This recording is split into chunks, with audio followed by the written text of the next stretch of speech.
Selamat pagi untuk kita semua. Ini kita akan memulai sesi tanya jawab dengan wartawan.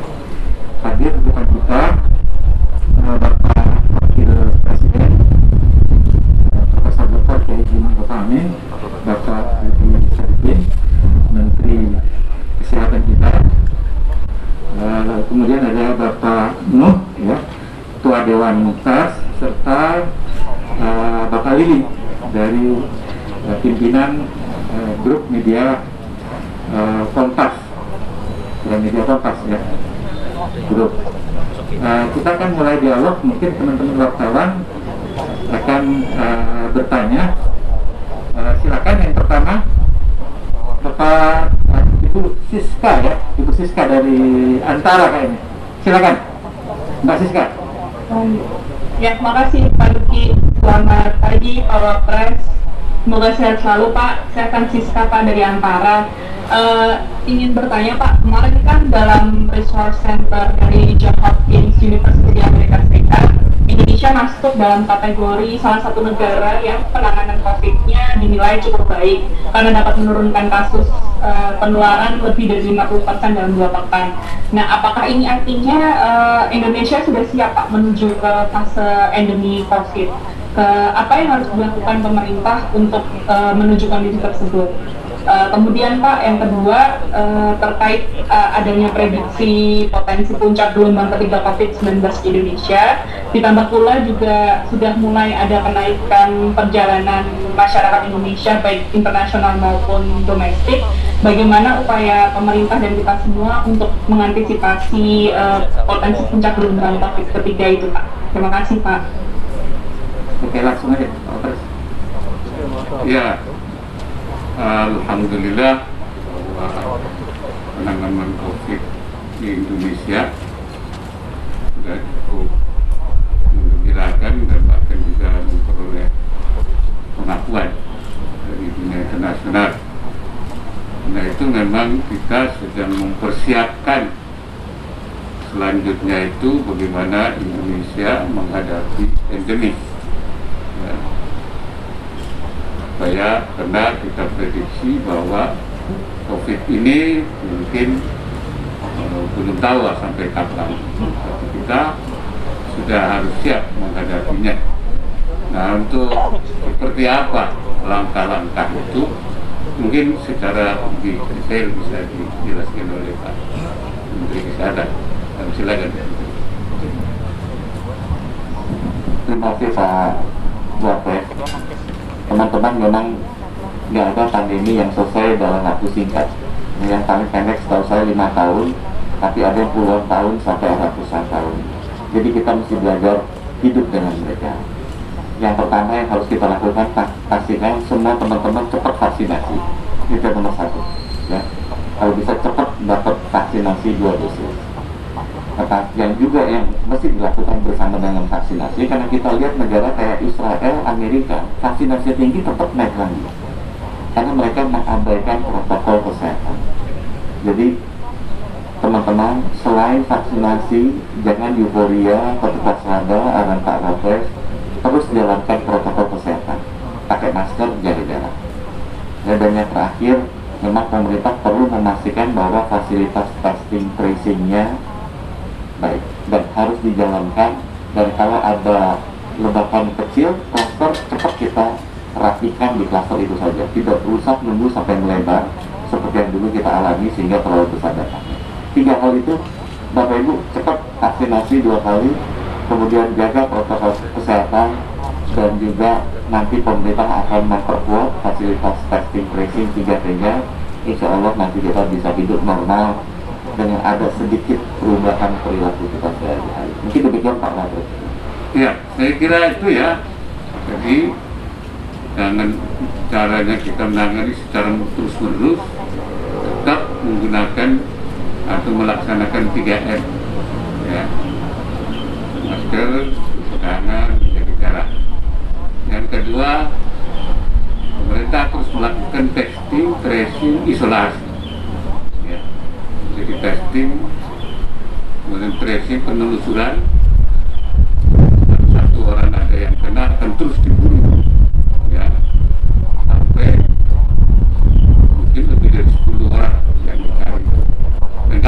langsung isolasi, tidak dibiarkan. Kemudian juga vaksinasi. Vaksinasi ini kita akan terus upayakan supaya bisa mencapai sampai 208 juta masyarakat supaya tercapai community-nya. Itu barangkali. Dan karena sekarang sudah mulai juga dibuka ya pelonggaran di mall, nah sudah mulai diterapkan peduli lindungi.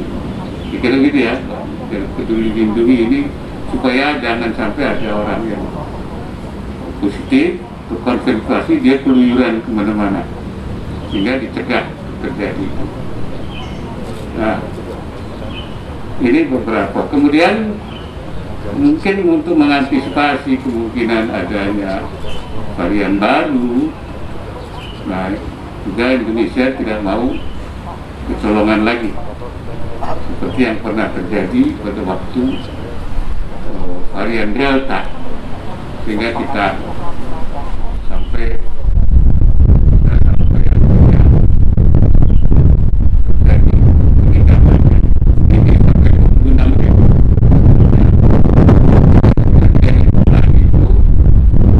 Yang pertama itu yang kita siapkan adalah pintu masuk, itu baik udara, laut, darat, itu diperketat.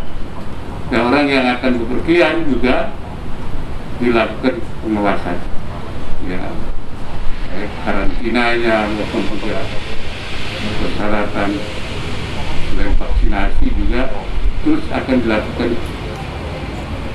pencegahan.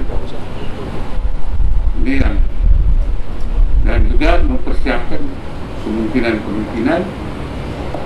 tidak juga ingin kecolongan, yaitu penyiapan rumah sakit dan segala macam kebutuhan yang diperlukan, oksigen, obat-obatan, ini terus disiapkan untuk antisipasi kalau terjadi misalnya pada dunia mengalami, kita sudah siap untuk menghadapi itu.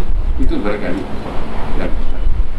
Oke, saya kira jawabannya sudah cukup dari pertanyaan teman kita, masih sekali di antara. Berikutnya mungkin dari Kompas, ya, Mbak Mawar, ya, Mawar, silakan. Selamat pagi Pak Wapres, saya Mawar Pak dari Harian Kompas. Mohon izin Pak menyampaikan 2 pertanyaan. Yang pertama terkait vaksinasi Pak. Pencapaian target cakupan vaksinasi dinilai penting mengingat vaksin terbukti melindungi dari sakit parah atau kematian terutama pada lansia Pak. Nah, bagaimana upaya pemerintah untuk mempercepat cakupan vaksinasi ini terutama bagi golongan lansia? Hal ini menimbang banyaknya angka kematian yang ditemukan di lansia gitu Pak. Nah, kemudian untuk pertanyaan kedua, Bapak Wapres sebagai Ketua Tim Nasional Percepatan Penanggulangan Kemiskinan, untuk pandemi COVID ini Pak, apakah berdampak langsung pada mereka yang tergolong miskin ekstrim?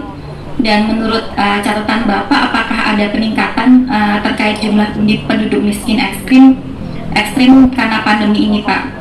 Dan seberapa optimistis Pak Wapres terhadap target 0% penduduk miskin ekstrim pada akhir tahun 2024? Terima kasih Pak Wapres. Ya, yang pertama itu soal lansia, itu memang salah satu prioritas. Di atas sudah diputuskan bahwa lansia ini harus cepat ya diupayakan untuk melindungi, karena memang banyak yang meninggal. Karena itu lansia ini baik vaksin yang pertama maupun yang kedua. Di samping juga tenaga guru itu memang juga diprioritaskan, dan nakes sudah memasuki booster ya, sudah yang ketiga. Ini yang pertama saya kira soal lansia itu jadi prioritas. Kemudian pandemi, ya betul itu ada penambahan kemiskinan, baik yang kronis maupun juga yang ekstrim ya. sekitar 100% lah seluruhnya itu. Nah, tetapi yang memang kita dibebankan oleh Bapak Presiden bahwa yang harus ditanggulangi sampai 2024 itu adalah yang ekstrim. Kenapa? Kalau seluruhnya itu jumlahnya itu 27 juta lebih. Ya, jadi 10 juta ke 27 juta lebih.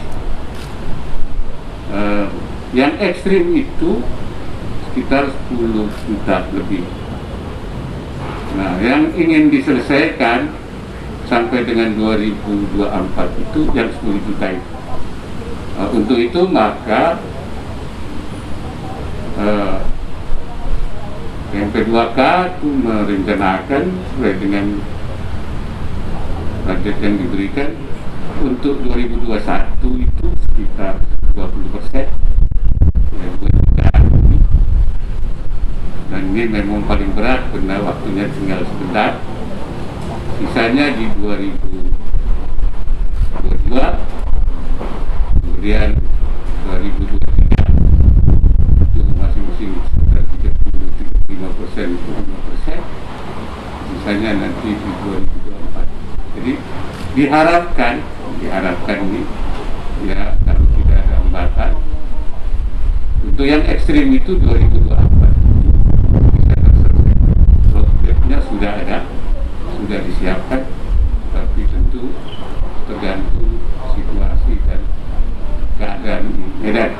Seringkali kita membuat prediksi, tapi juga itu tidak semua hal dapat kita lalui dengan mulus.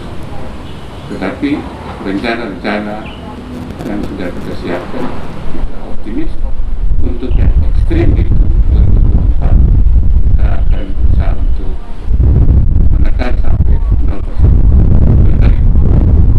Oke, tadi secara general yang mengenai masalah lansia sudah dijelaskan Pak Menteri Kesehatan. Mungkin akan dijelaskan secara tahapannya seperti apa. Jadi memang jumlah lansia di Indonesia itu 21 juta. Sampai sekarang baru 25% yang divaksinasi. Kesulitannya ada beberapa. Yang pertama adalah memang para lansia ini merasa khawatir apakah aman divaksinasi atau tidak. Jadi ini yang mudah-mudahan saya minta tolong. Bahkan diyakinkan para lansia, orang tua kita, ya kakek kita, nenek kita agar aman divaksinasi. Kalau nggak percaya, lihat contohnya Pak Wapres. Pak Wapres itu orang yang paling senior di kabinet, divaksinasi juga bersama. Ya. Awal. Itu penting sekali. Kan banyak yang merasa nggak nyaman, takut kalau ada apa-apa. Yang kedua, dan memang yang lansia ini susah. Kalau vaksinasi itu kan susah dibawa ke sini, antri gitu. Jadi memang mungkin teman-teman juga bisa bantu memikirkan bagaimana caranya. Selain mengajak beliau, itu kan harus ditemenin sama anaknya. Yang paling akur saya dengar sama cucunya, bisa dinasihatin Pak Wapres, cucu cepet-cepet punya cucu supaya bisa dibawa gitu. Karena sulit bagi orang tua itu untuk keluar kemudian divaksinasi. Tapi Bapak Ibu, kalau orang rata-rata yang masuk rumah sakit wafat itu 1,6, 1,7, lansia yang masuk rumah sakit wafat itu di atas 12%. Jadi memang ini adalah rekan-rekan kita yang harus dilindungi. Jadi arahan Pak Wapres sebenarnya tolong diajak, didorong, diyakinkan agar mereka mau vaksinasi. Dan saya sampaikan contoh yang paling baik adalah Pak Wapres divaksinasi dan sehat selalu. Terima kasih. Ya, tambahan saya untuk kemiskinan ekstrim untuk tahun 2021 ini ditargetkan bisa menyelesaikan di 7 provinsi dengan 35 di Jawa dan Timur.